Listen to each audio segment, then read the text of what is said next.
Hi everyone, it's just Emma. I just needed to get on here today to give you an update with TTC, and it's not going to be a good one. Um, so I'll start at the beginning. As you know, I had got my hopes up a little bit because I had some spotting, and it was perfectly timed for it to be implantation spotting. But I've tested twice and it's negative. So, but I've dealt with that, as you do with a long-term problem like PCOS. Um, Negative tests or just like drinking a cup of tea every day. It's just normal, really. So I got over that anyway, and we had our appointment on Thursday, and that was with the consultant to get our results for fertility, and it was just horrible.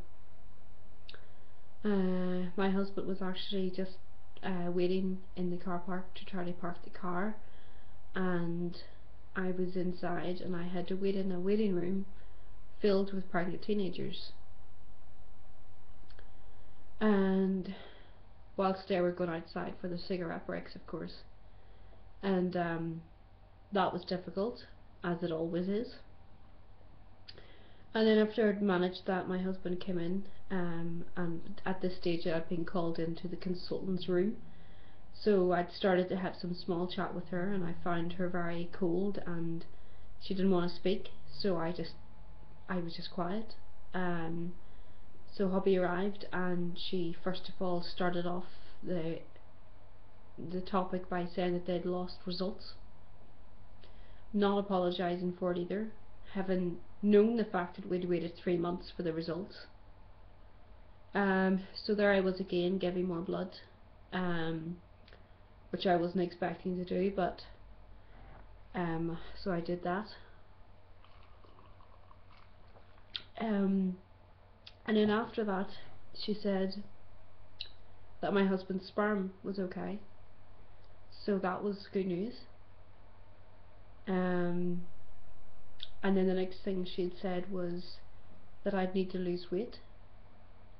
And I told her it wasn't easy with PCOS, and that I had been trying, and I've lost nearly a stone.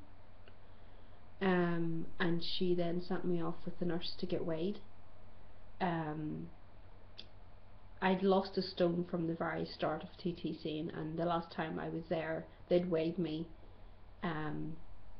So they wanted to see if I'd lost more weight since then. So then I came back into the room again after the nurse had done all her bits, and they said my BMI was 26, and I needed to be 25 to be normal. So that's like 3 pounds I had to lose, which I can easily do within a week. So I was very pissed off that she was sitting blaming me basically on having 3 pounds of weight on for the problems that I have got. It is absolute bullshit. Whenever I was, up until I was 20, I never carried weight at all.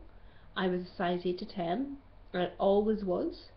And even my mother said I've never had regular normal periods since I was 13, and when I was 13 I was a size 6. So I was never chubby, was never overweight. It's only when I hit sort of 21, 22, 23 started to gain a little bit of weight, but I'm talking maybe a size 12 to 14. I'm not talking I was humongous or anything. And I'm a size 12 now, so I'm a normal slim size. So I was very annoyed about that. And I said to her, it's not easy to lose weight when you've got PCOS. And she said to me, it's not easy, but it's not impossible. So that's the sort of attitude that she had. The next thing she said, which was very, very hard to hear, was that she asked when my last period was, and I said April. And she said, you'll not be ovulating because you're not having periods. And I just felt like my entire world was crashing down, because the last time I was in there, they said that they scanned me and they said I was ovulating from my right side. I actually had a mature follicle that was about to release the egg. So, you know, I didn't know what to believe, basically, and she was sitting there saying, "You're wasting your time naturally trying to conceive." So I just felt like the last few years it's just been flushed down the effing toilet. You know, I was so angry and so annoyed, like, and then I started crying, but I wasn't saying anything, and there was just like tears coming down my cheek, and I just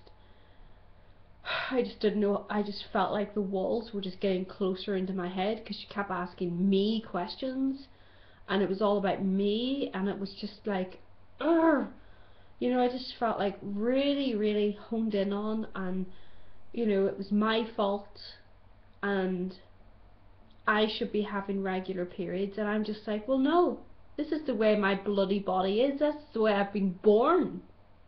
You know, I was just so angry, and then we came out of there, and I ran into the bathroom, and I cried for about 5 minutes straight. I just bawled my eyes out.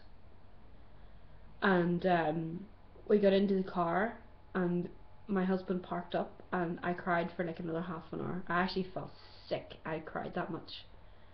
And then by the time we got to the hotel, because of course we were staying overnight at a hotel that night, by the time the afternoon had been and gone, I had a migraine from hell because of it all, and I couldn't even eat dinner. I actually ordered toast and a pint of iced water. So I couldn't even enjoy being away or anything. So listen guys, I just really wanted to get this out here today. This is the real side to having PCOS. This is what it's like. Doctors don't want to know. They blame it on frickin' weight all the time. They don't want to help. You know, it's just constantly struggling. They don't actually think about how emotionally you're dealing with stuff. You know, I constantly have panic attacks. I'm constantly feeling depressed. You know, all I want to be a mother. You know, that's it. This is what I'm trying to get at. So anyway guys, this is it. So I just really want to just show you what it's like on the ground as a TTCer, long-term TTCer. This is what it's like. It is hell on earth.